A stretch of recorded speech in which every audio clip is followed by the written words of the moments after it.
Hey there, Outliers. Niyama Shang here, and welcome to the Outliers Edge podcast. So we are actually here with Anka Herman, and we are continuing our conversation. If you haven't listened to part one of the conversation, please pause, go back and listen to it because we got a chance to go into more into depth on who she is, how she shows up in the world, and how like really this underlying component of being able to create we talked about like a golden thread that goes underneath everything that you do so that even when it looks to other people as though you're off in many different directions, you can like be confident and solid and steadfast in knowing that you're only ever doing the same things. It just may not look the same way to other people. So it was an incredibly enriching conversation. I recommend you go and listen to that right now. We're going to go off now and spend some time really exploring the uncharted together, taking on something that we are still growing in, because that's the reality of us as outliers, right? We're creating something out of nothing, and we're walking paths that people haven't walked before, or at least we haven't walked before. And I want to make sure that we get some time to actually demonstrate that in real time here. Right. So Anka, welcome back. Thank you for being open to playing in this space here. I have no clue what's going to happen here. That's the Um, fun part. Yes, I think I like to create more space for us here so that because I think you and I can have like a lot of fun, and I want to give us as much space as possible to have like joyful fun while being intense if we're good with that, right? So however the conversation goes, I'm going to make a couple agreements with you. The first one is that I'm going to hide nothing to hold nothing back. Are you good with that? Sure. Sure, it's hard for me. Yes or no? Yes. All right, awesome. The second one is that like I want service to be on the table, so I'm going to make sure that no matter what, like I don't step into pleasing. I say I serve. I'm here to serve rather than please. Are you good with that? Yes. All right. And then the third one is like, however this conversation goes, life changing is on the table for me. Like I only have life changing conversations. So are you open to this being a life changing conversation? Yes. All right, awesome. So I don't know where it's gonna go, but I wanted to like just I find like that allows me to just like have just more room to just play and create more space for there. So Anka, I like to toss it to you. We spoke a little bit beforehand. You said there were some things that you were curious about. So why don't I toss it over to you? Take us down your curiosity path, and then we'll play in it. We'll see how it is so we can just continue to experience the transformation. Sound good to you? Yeah. All right. Yeah. No, thank And you. Thank you. Thank you. tossed. Thanks for having me, and thanks for creating the space to play because Yeah. yeah, there's no better place to be really.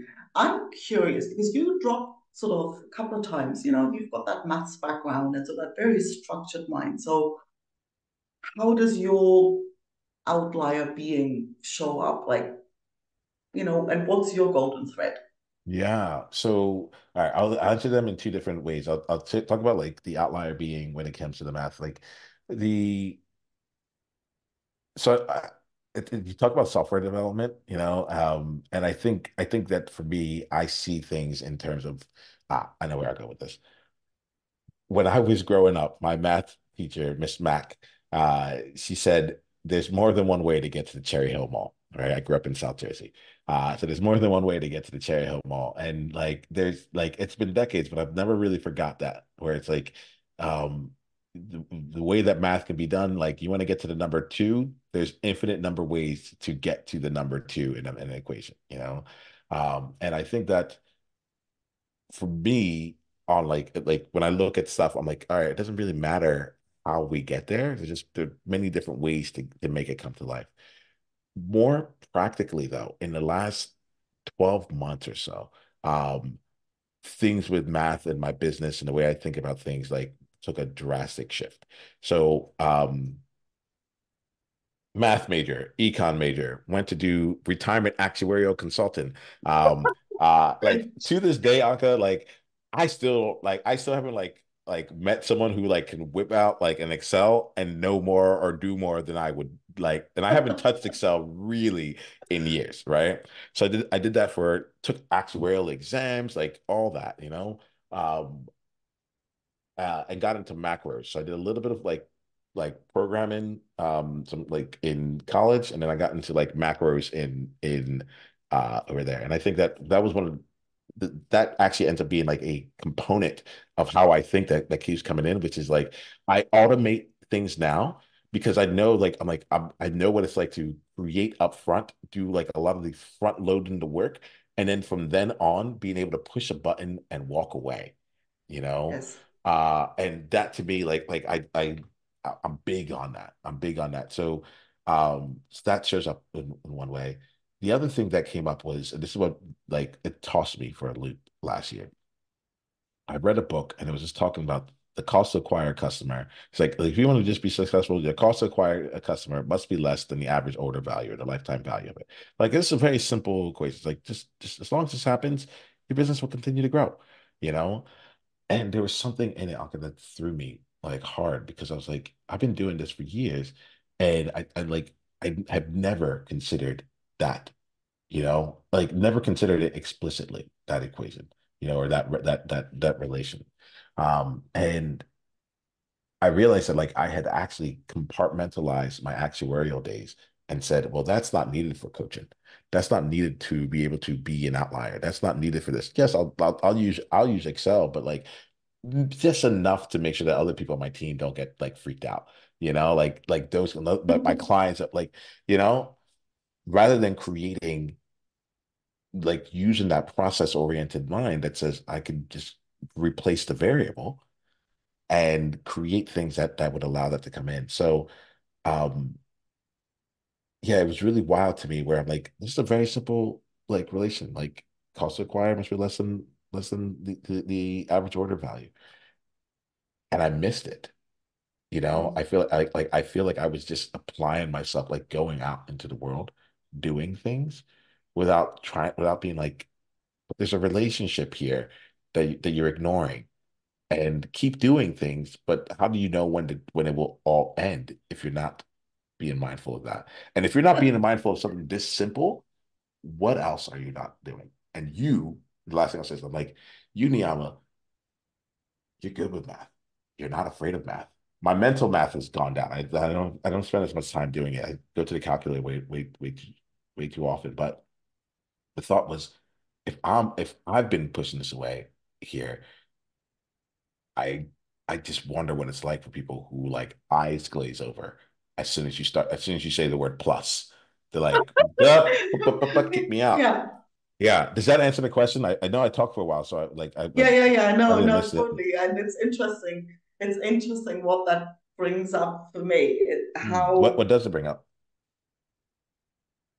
like, you said it, and I'm like, oh boy, that sounds like that, like, that when that coaching and like a sort of kind of, let's call it a relationship or conversation business, it's so easy to not look at it as a real business, right? Because I remember the first time, the first thing I did, especially, I mean, even with my sewing business, like, oh, business plan, oh, nah, nah, nah, I don't like, no way. It was like I didn't, like I think that it's sort of the flip side of just sort of following the flow as well, is to kind of just like not really look at it as a business. Right? And with that thing, like, yeah, oh, actually, no, I certainly did not think of cost of acquiring, like, no, I didn't think of that either. Right. And I think for me, what showed up with it is like I built myself a relentless hamster wheel when I had my sewing business. Right. So that sense of like, oh, and I think it's something that I quite often actually stumble or like come up against, where I'm slowly finding my way out of it. It's this, when I get into something, I get into because I love doing the thing, right? And it's one of the reasons I left the software industry. I love programming. I love the process of creation, of taking somebody's idea, well, we need a tool to help us with this, and I'm like, ooh, and now let's create this. When it got to the point that, oh no, all this stuff needs to be outsourced and we want you to be the project manager, oh no, I'm not interested in that. Right. So there's always that sense of, okay, either you have a hamster wheel because you do it all, because you love doing it. You don't even notice it's going to be a hamster wheel until you're kind of running so fast that you can't jump off. Or you feel yourself cornered in a role that isn't really what you want to do. Like, and I had it in the sewing business, was extreme because I'm like, I started this because I love making, I love creative process. I want to sit here and manage people doing the thing I would love doing, and that's something that keeps, so I think now I feel like, yeah, sort of started to actually have some people to hand stuff over. But it's always, I had a long time there was just like, yeah, but if it's quicker for me to just do it. Yeah. Like that does not come easy to me. And so it feels, I don't know, I'd love to hear whether that's something that you're familiar with. But that sense when you actually love doing the thing, I can hand over stuff I don't want to do, Yeah.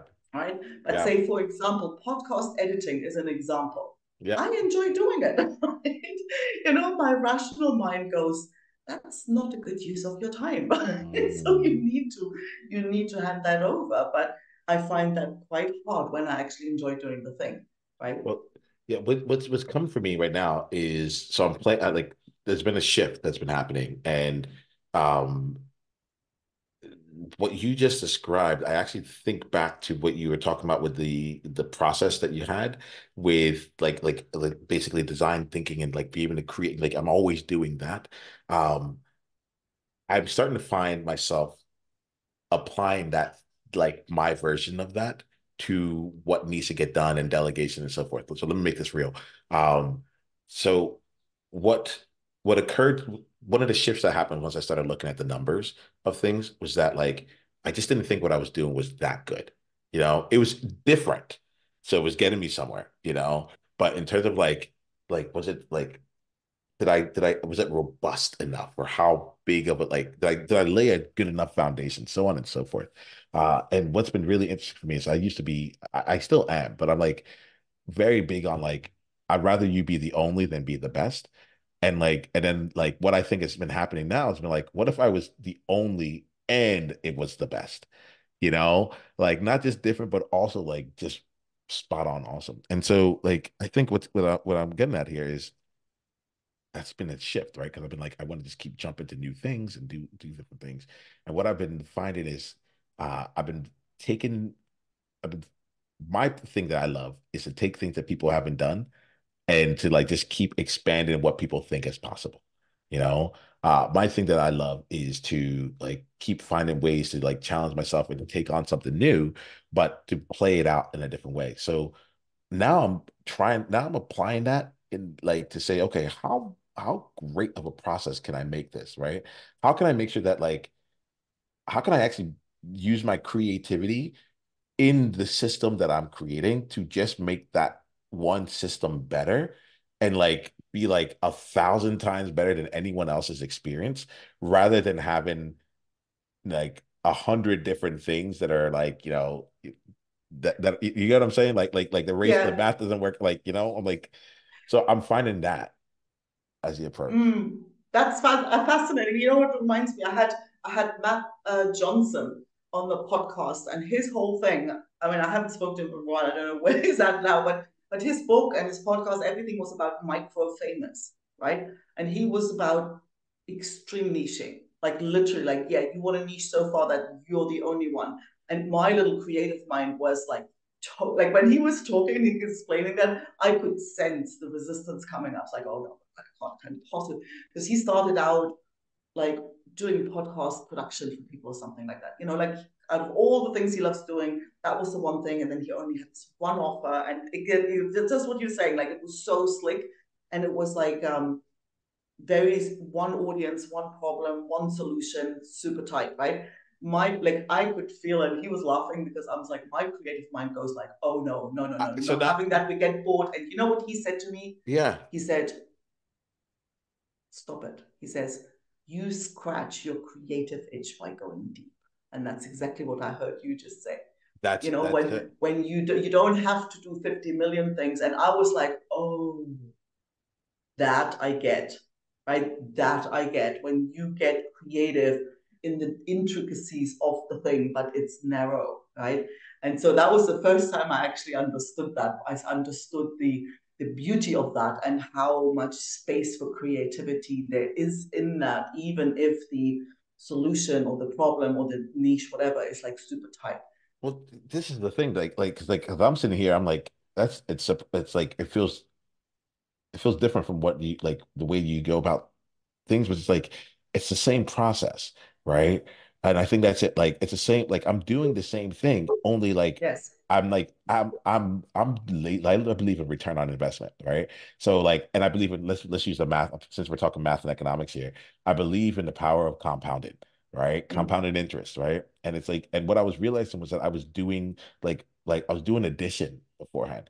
Everything I did was its own separate island that Yeah. like when added up came to something.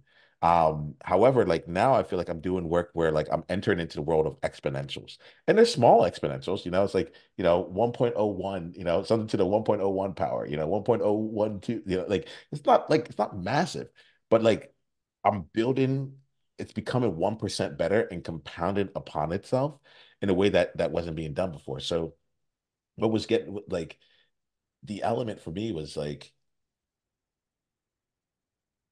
applying the creativity toward the problems, like just like the same set of problems. And I guess what was the disconnect for me right here was that like you already walked us through how like when at something at its core can actually be applied everywhere. So as much as you're saying it's like super hyper niche and narrow, I'm like, but like you also helped me see like it I actually know, applies to but the everything. funny thing was, like when I mean, admittedly, that conversation about 4 years ago, but I Yeah. remember the resistance, like where I was like, yeah, but I don't, I'm gonna get bored. Fair. I'm like, oh no, Yeah. I don't.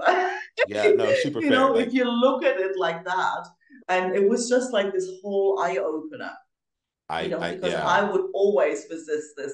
Oh, you do one thing and you do it really. I mean, I kind of get, yeah, but it was just like the way he said it. You scratch your creative itch by going deep. That landed like, oh, I can really feel that.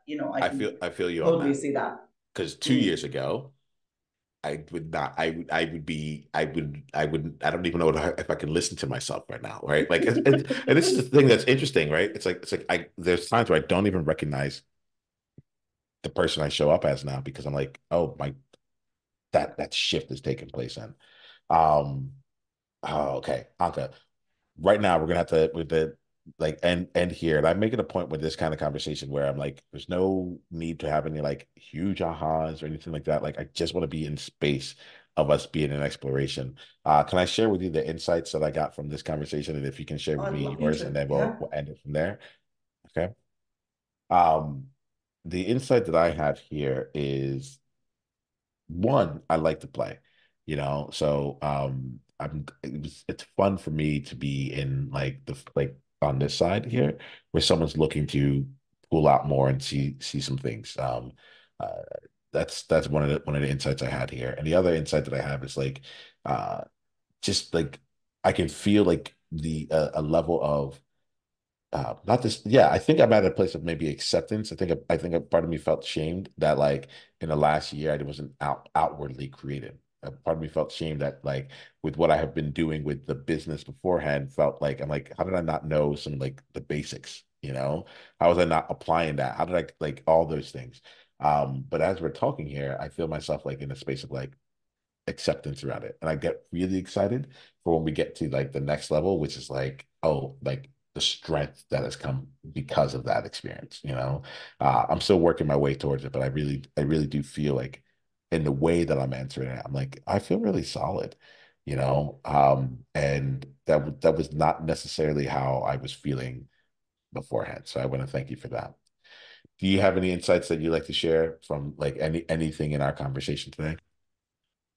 Yeah, I mean, first of all, like how much I enjoy that kind of open, just sharing and bouncing off each other. I think that's, yeah, I think it feels like it's the kind of conversation that I'm going to be out with the dog tomorrow and something will pop to me. Like it's kind Yeah. of not the conversation that you just finish and it's like, oh, I'd forgotten how much I love those.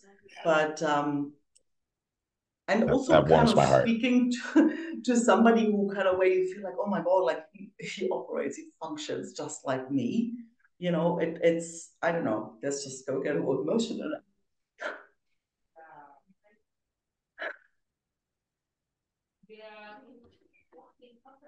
It's rare, to be. to feel seen like that, and to have that reflection. And there was something you said that where the thought isn't quite clear yet, but it's about something that let me build the best possible system, because I'm just sort of literally at that, starting to have a team to work with, and like, yes, that can only be as good as the systems you have in place. And to remember, like, oh yeah, I actually love creating systems. So this isn't this like, oh God, like I need to hand stuff over, which is kind of has always been in the kind of, oh God, I don't want to deal with bugs kind of thing. Like it has told, like, from this conversation, there's this like, oh, I'm all of a sudden now excited about, I get to get really creative to create these kick-ass systems to make that experience really smooth with these new people, and that is like, oh, like to kind of take something from, oh yeah, like, I know it's necessary and I couldn't really be asked kind of thing, to, ooh, this is exciting, which is very exciting. I have to say, like, it's been amazing being in space with you, and I do see you, and I'm appreciative that you allow me to see you, that and that you show up in like the fullness of you, right? Like one of the things I love about being around you is like nothing is like it's not hidden. You get what I'm saying? Like, and there's no apologies around it. Instead, it's just constantly celebrated, and like you're in great company. I look forward to all of our conversations because we're gonna be like this is why I love this space here, where it's like we can just keep growing with each other just by being with each other and by seeing and recognizing and playing, and like we just there's so much more combo to have. There's so much more like to explore. Um, yeah, like I got you. I got you. And I'm grateful that you play here. And I'm glad that we get to like start something here that will only continue to grow and flourish. I appreciate you, and I'm really, really grateful for you. Yeah. Thank you.